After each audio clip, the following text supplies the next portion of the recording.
Lonely rancher found Apache girl hanging on a tree with a sign, "White man don't forgive." Under the merciless sun of New Mexico, Calder Wyatt rode with a slow, steady rhythm, dust lifting with every step of his dun mare. He had been trailing a lost heifer for half a day, the prints gone soft in the cracked earth. The silence out here was sacred, broken only by the faint creak of leather, the whine of wind, and the occasional call of a distant hawk. Calder liked it this way. Alone, quiet, predictable. But then he heard it. So faint it might have been wind. A sound like a breath that had forgotten how to breathe. He froze in his saddle, head tilting, heart slowing. It came again. A whimper, weak and sharp like a thread about to snap. He dismounted quickly, tying the reins to a dead limb.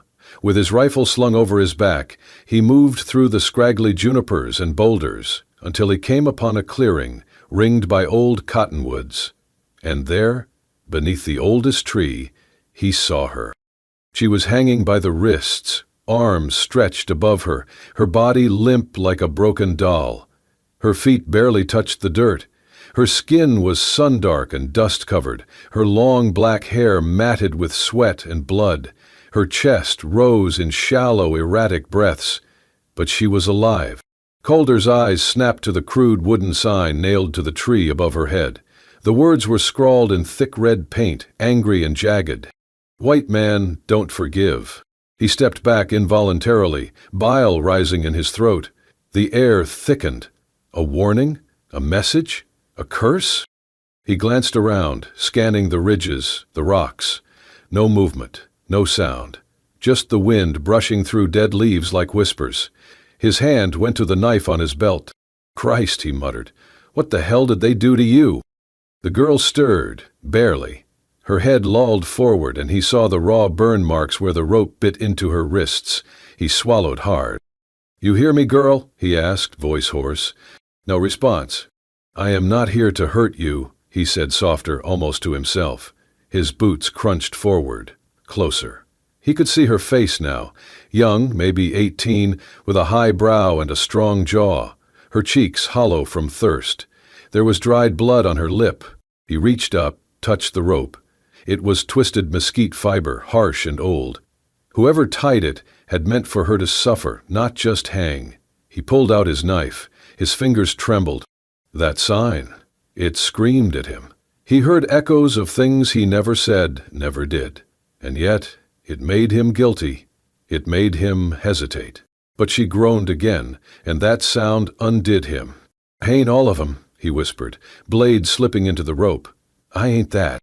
But with one firm slice, the rope gave way. She fell forward, and he caught her just in time. Her body was warm, burning even, and light in his arms, like she had no bones left. Her eyes fluttered open, dark, frightened, unfocused. Calder eased her down to the ground, one knee in the dust. He poured water from his canteen onto a cloth and dabbed her cracked lips. "Easy now," he said. "You're safe, least for the moment." She blinked once. Then again, still no words, but her hand clutched weakly at his sleeve. He looked at the sign one last time, then at her. Then he pulled off his coat and draped it over her shoulders. "You got a name?" he asked gently. "Nothing. Guess we'll find one for you," he murmured. He stood, lifting her with effort, cradling her like something not yet broken. "But for now, you're with me." And with that, Calder Wyatt stepped back into the wilderness, carrying a girl marked for death and a secret heavy enough to hang a man. The sun was dipping low by the time Calder reached his ranch, just a modest outpost clinging to the edges of a desert too stubborn to forget violence. A single windmill creaked on the edge of the fence line, and the old barn sagged like it mourned something.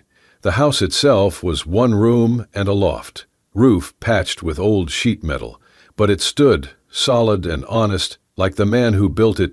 Calder eased the girl from the saddle and carried her inside. She was fevered, her head pressed to his chest, whispering breaths like dry leaves skittering across a stone floor. He laid her on the cot and unwrapped the coat, careful not to startle her. Her eyes fluttered open for a moment, dark and wide and distant, but they watched him. The lantern flickered against the walls as he poured water into a metal basin and set it near her feet. He grabbed a clean cloth from a shelf and knelt. Her legs were bruised, scraped, one ankle swollen. Rope burns marred her wrists like brands. "I ain't gonna hurt you," he said, more to break the silence than to expect any reply. "Just cleanin' up a bit." He dipped the cloth into the warm water and wrung it out. Then, slowly, reverently, he took her right foot and placed it in the basin. She flinched, just barely. He paused, waited. When she did not pull away, he began to wash the dust and blood from her skin, his movements gentle, precise, like he was touching something sacred. The water turned red and brown. He worked in silence, careful not to meet her gaze for too long, though he felt it on him, like a blade drawn halfway, unsure whether to strike or fall. Her lips parted once, as if to speak, but no sound came. "Reckon you don't talk much," he muttered, not unkindly. "That's all right. Silence is better than most things, most days." He finished the first foot, then the other. She let him. When he was done, he wrapped them in soft cloth strips and set her feet gently on a folded blanket. "You remind me of a river I used to camp near," he said quietly, almost to himself. It was dry most of the year, looked dead, but after the rains, it ran fast and deep. Had a name, but the locals called it Quiet Snake. Don't know why, just quiet. He looked at her again, studying her features in the lamplight. Cheekbones sharp as ridge lines, lips cracked but full, dark lashes thick with sand. She was young, too young for this kind of suffering, but there was something old behind her eyes, something that did not flinch from pain, only waited for it to pass. "I'll call you Lena," he said softly, "just for now. You look like a Lena. Quiet, but strong." She blinked once, slowly, no protest, no nod, just breath. Calder stood, hands wet, and reached for a blanket to cover her. He tucked it around her shoulders, then stepped back. "If you're hungry, there's beans. Not much, but better than air." Still no answer. He grabbed his bedroll and dragged it toward the door. He would sleep out by the barn tonight. Give her the space. It was not right for her to be watched by a stranger, especially not one with blood in his past and questions in his eyes. Before he stepped outside, he looked back one last time. She had shifted slightly. Eyes closed, lips no longer trembling. The basin still sat beside the cot, tinged with the color of what had been done to her. He picked it up and emptied it outside, watching the water soak into the thirsty ground. Inside, she dreamed of fire, of horses, of ropes cutting skyward, and of hands, rough but gentle, washing the hurt away without asking anything in return. The days that followed passed with the slow rhythm of desert life, but the silence inside the house was different now, thicker, charged with something just beyond reach. Lena, as Calder still called her, ate when he brought food, though never much. She moved with caution, eyes always alert, posture tight like an animal who had been caged too long. She never spoke, but he caught her watching him when she thought he would not notice. At night, Calder left her the cot and took to the barn, his rifle beside him. He pretended it was to give her space, but the truth was more complicated. He was afraid, not of her, but of what her presence meant. That sign on the tree still burned in his mind. "White man don't forgive." Whoever wrote it had meant for her to die slow, and whoever they were, they might still be coming. It was 3 mornings later when he first saw the boot print. Slightly smaller than his, newer than his, and angled toward the barn. Calder squatted beside it in the hard-packed dirt and studied the heel. Military issue, cavalry. The print was fresh, no more than a few hours old. He rose slowly, eyes scanning the ridgeline. Nothing but sagebrush and heat shimmer. Back inside, Lena sat by the window, still and silent. She did not look at him when he entered, but her body tensed. "You seen anyone?" he asked. She said nothing, only pulled the blanket tighter around her shoulders. "I think we've got company," Calder murmured, more to himself. That evening he kept the lantern low and stayed by the porch, rifle across his knees. The wind had died. Coyotes howled far off, and the stars blinked into view like ghosts waking up. Lena did not sleep. He could hear her moving inside, pacing the floor in slow circles. It was around midday the next day when the rider came. Dust curled behind the chestnut horse as it approached. The man atop it wore the blue and gold of the U.S. Cavalry. His rifle was holstered, his hat low, his jaw rough with stubble. Calder stepped down from the porch, one hand resting casually on his belt. The soldier reined in his horse and squinted down. "You Calder, Wyatt?" "Depends who's askin'." "Lieutenant Graham, Dust Hollow Station. We're tracking a fugitive." The man pulled a folded notice from his breast pocket and handed it down. "You seen this one?" Calder took the paper, already knowing what it would show. A crude sketch of a young Apache girl. Sharp eyes, long hair. The words, "Wanted for murder and escape. Dangerous. Reward, $50, 0 cents." Calder looked up slowly. "Can't say I have." "You sure?" the soldier asked, leaning forward. "Small, quiet. Might be hurt. Might be hidin'. We think she was rescued or taken by someone passin' near the Cottonwood Flats." Calder held the paper a second longer, then folded it and handed it back. "Ain't seen nobody but jackrabbits and a cow that don't listen." Lieutenant Graham narrowed his eyes. "She's not just a runaway, Mr. Wyatt. She's part of a violent group. Savages. That sign they left? They mean it." Calder's jaw tightened. "If I see anything, I'll send word." The soldier studied him for a moment longer. Then he nodded once and turned his horse. "See you do." Calder watched him ride off until the dust disappeared. Inside, Lena stood just beyond the curtain. She had heard every word. She stared at him, unmoving. He stepped in, took off his hat, and leaned it against the door. "They came looking. Showed me a paper. Said you were wanted." She did not speak. "I told them no." Her eyes narrowed, confused, suspicious. "I don't know what you did, Lena, and maybe someday you'll tell me. But out here, a man makes choices. I made mine." He turned to the stove, pretending to stir the beans he had already made. Behind him she moved, barely a shift, a small breath, and in that moment, trust cracked the silence just a little wider. The afternoon sun hung low, casting long shadows across the yard as the wind softened for a while. It had been a strange day. Too quiet, like the desert was holding its breath. Calder sat on the porch, sharpening his knife with slow, rhythmic strokes. Each pass of steel on stone echoed faintly through the open yard. He focused on the motion more than the blade, as if the repetition might keep his thoughts from drifting too far toward the woman sleeping inside. Or not sleeping. He paused, cocking his head. The faint crunch of footsteps on gravel reached his ears. Not a coyote, not a horse. Something lighter, human. He looked up. Lena was outside. It was the first time she had stepped beyond the threshold on her own since he brought her home. Her bare feet touched the earth tentatively, like she was testing if it would still hold her. The woven blanket he had left folded at the edge of her cot hung from her shoulders, trailing like a second skin. She walked slowly, her steps uneven but certain, toward the far end of the yard where the barn stood watch. Calder set the knife aside, not moving at first. He watched her, not wanting to shatter the moment. She looked smaller in the light, more fragile, and yet something in the way she moved had changed. She was not escaping, she was reclaiming. She reached the bare patch of dirt near the barn, a place where the wind had swept clean all debris. There she knelt, carefully, as if kneeling before something sacred, and let the blanket fall to her elbows. Her fingers moved with purpose as she picked up a stick and began to draw in the dust.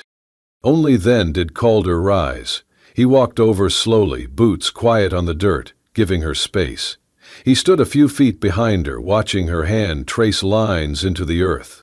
In the dirt she had drawn a bird, wings stretched wide, mid-flight, but flames encircled it like a burning crown.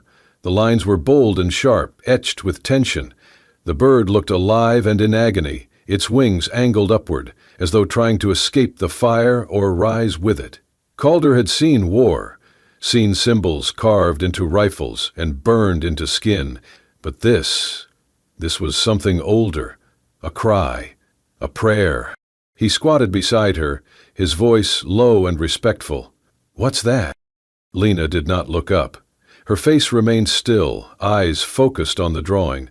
For a long moment she said nothing, as if deciding whether or not to let the memory free. Then she spoke. "Bird in fire," she said, voice dry and cracked, like the riverbeds in midsummer. "My people's sign." Calder remained silent, his eyes never leaving the image. She tapped the center of the bird with the stick. "This was my father's, our family. We painted it on tents, carved it on boughs, always flying, always fire." Calder could feel the tension in her body, the way her shoulders pulled back, the tightness in her jaw. She was bracing for something. "They come. Soldiers. Whitecoats. Last spring," she continued haltingly, "say we must move. Far. Dry place. No food, no water. Say we're danger." She paused. The stick in her hand trembled. "We say no. We stay. We fight." Her voice thinned. "They burn, kill, my mother, my 2 brothers. Burn the old ones inside the tent." Calder clenched his fists slowly, jaw tight. Something old and angry stirred in his chest. "I run, hide. They find me. Beat, tie me, call me thief, say I took rifle. I didn't." Then she turned, locking eyes with him for the first time. There was fury in her voice now. "I did not steal. I did not kill. I did nothing wrong." Her voice echoed in the open air like thunder across dry land. Calder did not speak for a moment. Then his voice came, low but certain. "I believe you." She turned back to the dirt, dropped the stick. Her hands fell into her lap, then her shoulders began to shake. At first she made no sound, just silent tremors. But then the sobs came, raw and unfiltered. She curled forward, arms wrapped around her knees, hair falling like a curtain. The pain was too big for her body, and it poured out in waves. Calder stayed beside her, unmoving, unmoved. He did not reach for her, did not try to comfort with empty words. Instead, he reached out and pressed his hand into the dirt beside the flaming bird, palm down, fingers spread. His skin against the dust she had shaped with grief. It was not touch. It was testimony. She felt it. Eventually her breathing slowed. She lifted her head, her face streaked with dirt and tears. Their eyes met, unshielded. "You can call me Lena," she whispered. Calder gave a small nod, voice like gravel and wind. "All right then. Lena it is." They sat together in silence as the sun slid behind the ridge and the fire bird in the dirt faded into shadow. But its ashes, like the truth, remained. That night the wind whistled low through the rafters, whispering through the thin walls like a ghost remembering its name. Calder sat by the fire, boots off, shirt sleeves rolled, tending a kettle of beans. Lena stood by the window, arms folded around herself, watching the night settle over the desert. The silence between them no longer felt like a wall. It was something gentler now, like shared breath. She turned suddenly. "You want to know the truth?" Calder looked up, his spoon pausing mid-stir. He nodded once, careful not to press her with words. She walked slowly to the table, sat across from him. Her voice was quiet but clear. "My father was a miner chief," she began. "Our band small, peaceful. We traded with settlers, even learned their god. We had rules, boundaries. We wanted to live." Calder listened, his face unreadable but focused. "Full winter ago," she continued, "a white woman was found dead near our hunting ground. Throat cut. Her husband said it was us." Her fingers tensed around the table's edge. "But it was not. She died because he killed her. Everyone knew, but they blamed us." Her eyes found Calder's. "The soldiers came, not just them. Ranchers, too, town men with rifles and fear. They said they were taking justice." She swallowed hard, the pain rising in her throat. "They burned our camp, shot my brothers while they slept. My mother died holding the prayer beads the priest gave her. They left my father hanging from our council pole. Calder lowered his eyes. They found me in a hollow tree. I was hiding. I had a knife, but they took it. Said I was planning revenge. Said I was dangerous. They tied me, questioned me, beat me. Then they took me to that tree you found me on. Hung me up like bait. For who? Calder asked, his voice a low scrape. For the rest of us. For anyone still alive and angry. She stared at him, then asked softly, "Why did you cut me down?" He looked at her for a long moment, the fire crackling between them. "Because once," he said. Her brow furrowed. "My family," Calder said, voice flat. "Last spring, raiders hit our ranch. Apache, they said. Maybe it was, maybe it wasn't. I was out hunting, came back to ashes. My sister was 16. I heard her crying in the barn. But I was scared. I didn't go in. I waited for help. She died before anyone came. The silence after that was different. Not empty. Heavy. You saved me. Because you couldn't save her," Lena whispered. He nodded. She studied him. "If I had been white, would you still have pulled the knife?" Calder stood slowly, walked around the table until he was in front of her. She looked up, searching his face. He reached down, cupped her chin gently in one hand. His fingers were calloused, but his touch was careful, measured. "I don't love skin," he said. "I love what breathes under it." Her eyes welled, but no tears fell. She reached for his hand, pressed her cheek into his palm. And then, as if by instinct, they leaned into each other. The kiss was quiet, hesitant at first, then fuller, as if both had been holding their breath for too long and finally remembered how to exhale. Her hands trembled on his chest. His arms circled her back. The fire popped softly behind them. Later, they stood in the small kitchen, candlelight flickering against old wooden beams. Their shadows moved as one on the far wall, a slow dance neither of them had ever learned but somehow knew. Outside, the desert wind calmed for the first time in days. Inside, something began to mend. The wind returned with the morning, gusting harder than usual, carrying the scent of sand and distant smoke. Calder felt it in his bones, something shifting. He had lived long enough under this sky to recognize the weight before a storm, even if it came with boots instead of clouds. 3 days had passed since the kiss, since the words neither of them said aloud took root in the silence. Lena had begun to move more freely around the ranch. She helped feed the animals, swept the floor, even laughed once, softly when Calder cursed the stubborn mule that refused to eat. But the peace was thin. By noon, a trail of dust rose from the east. Calder stood by the fence, jaw tight, rifle resting against the porch. 3 riders approached, local men in canvas coats and old hats, rifles slung across their backs. Their leader wore a tin badge on his chest that looked more self-appointed than earned. "Wyatt," the man called as he dismounted. "Heard tell you might be harboring someone don't belong." Calder kept his voice even. "You hear a lot of things, Joe. Don't make 'em true." Joe Prescott spat into the dirt. "A girl. Apache. There's a reward, $50 cash and the thanks of every God-fearing man west of the Pecos." "You come all this way for a rumor?" Prescott's eyes narrowed. "We aim to check inside, just in case." Calder stepped down from the porch slowly. "You got a warrant?" Prescott snorted. "You think this is a court, Wyatt?" The other 2 men shifted in their saddles, hands near their weapons. The air hung brittle. "I'm the only one lives here," Calder said, voice calm. "Ain't no girl, just ghosts and goats." Prescott stared at him for a long moment, then gave a tight nod. "If you're lying, you'll burn with her." They rode off without checking the house, but the message was clear. They would be back, with more men, and less patience. That night, Calder sat by the fire behind the barn, the stars hidden behind heavy clouds. In his hand was the crude wooden sign he had pulled from where he buried it, faded now, but still readable, still hateful. "White man, don't forgive."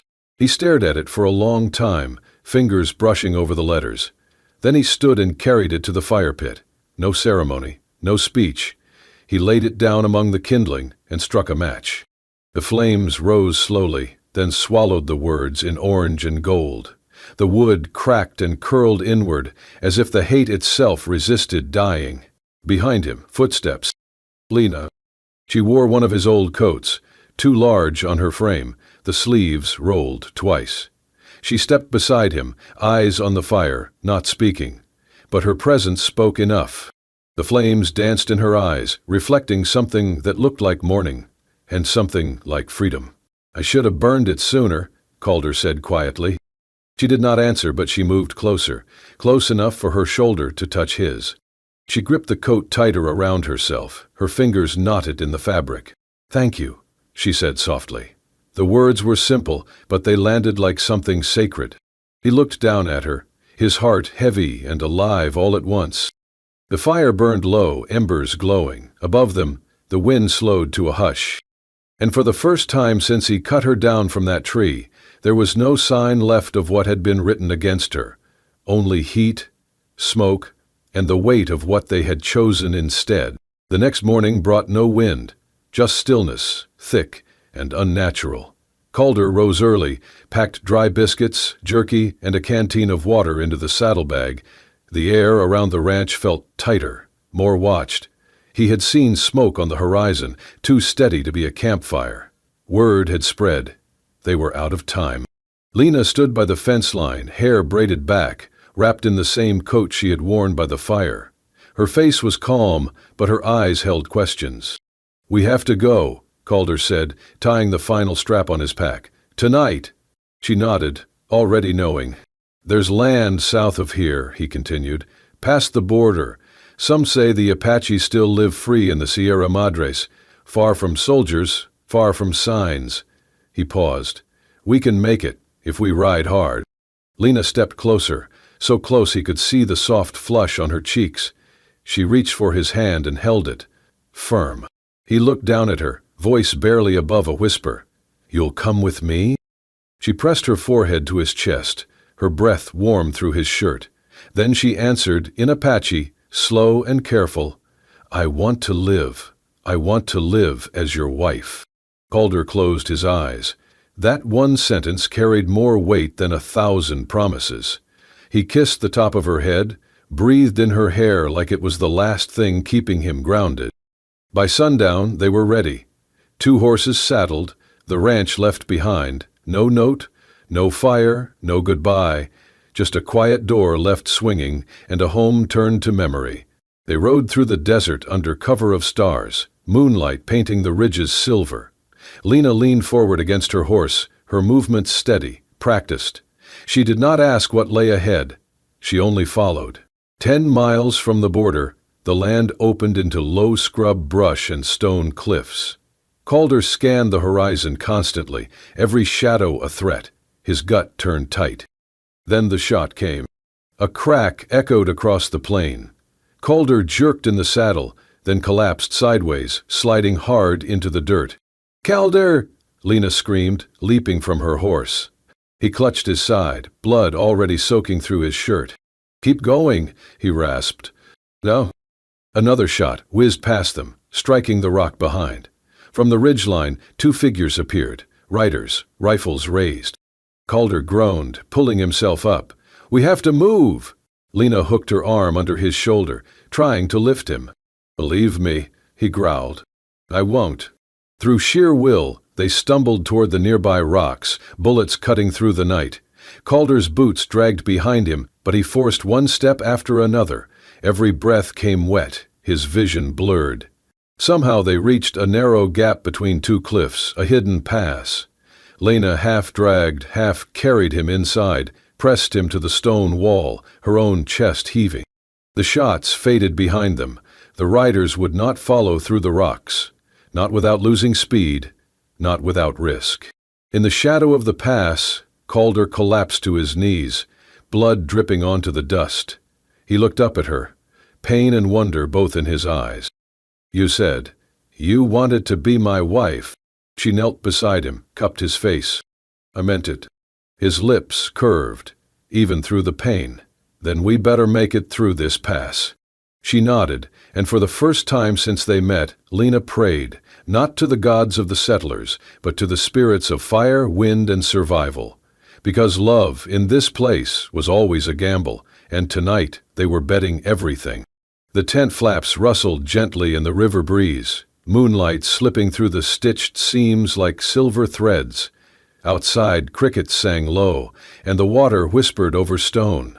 Inside, Calder lay propped on folded blankets, his breath slow but strong now. The fever had passed. The worst was over.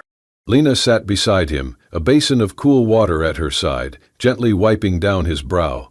He watched her through half-lidded eyes, the corners of his mouth lifting slightly. "You always this bossy with your patients?" he murmured. She raised an eyebrow, but smiled. "Only the ones too stubborn to die." He chuckled, then winced as the laughter tugged at the stitches in his side. She hushed him gently, placing a palm over his chest to steady him. The silence between them deepened, not awkward but full. Then, as the wind sighed outside, he spoke again. "Tell me something true," Calder said, his voice softer now, touched by something raw. "What's your real name?" Lena looked down, hesitating. Then she reached for his hand and guided it to her chest, just over her heart. "Ayana," she said. "It means peaceful river. My father gave it to me." Calder closed his eyes for a beat, as if letting the name settle into him like a prayer. When he opened them again, there was warmth behind the weariness. "Ayana," he repeated, tasting the word. "You're the only peace I've ever known." She didn't cry this time. She only held his hand tighter. Months passed. On the southern edge of the territory, where the border blurred into mesquite groves and dry wind-carried scents of sage and wood smoke, a small lodge stood near the river's bend. Made of pine and hide, strong but humble, it sat surrounded by whispering reeds and wildflowers. In the shade of its awning, Ayana Salvatierra sat cross-legged, stitching a tiny white shirt. Her belly had rounded gently, visible now beneath her woven sash. Humming quietly, she worked the needle through soft cotton, her fingers sure and calm. Beyond the garden, Calder trained a young mustang, murmuring low commands, patient and firm. Every so often he glanced back toward the lodge, catching sight of her silhouette through the light curtain, and every time he smiled. Inside, the walls bore no trophies, no portraits, just bundles of herbs, 2 books, and a child's blanket waiting to be finished. Ayana moved through it like the breath of the place itself, present, grounding, full of quiet life.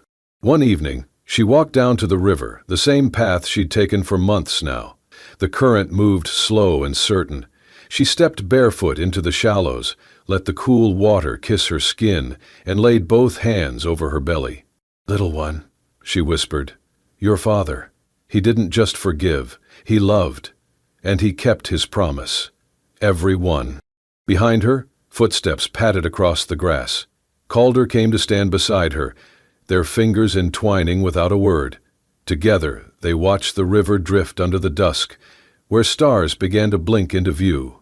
No one had expected 2 hunted souls to find something like this, but somehow in a world of scars and storm, they had created a quiet patch of earth where love had taken root. Not the kind written in history books, but the kind that endured. And the river kept flowing, peaceful, like her name, like their life, like something finally, truly, home. If this story moved your heart, if it reminded you that even in the harshest deserts, love can bloom like water from stone, then this is the place for you. Subscribe to Wild West Love Stories for more tales of forbidden romance, quiet bravery, and love that defies time, blood, and boundary. From dusty trails to whispered promises, every story is crafted to stay with you long after the last word. Where bullets missed, but hearts didn't. Subscribe now and never miss a heartbeat from the Wild West.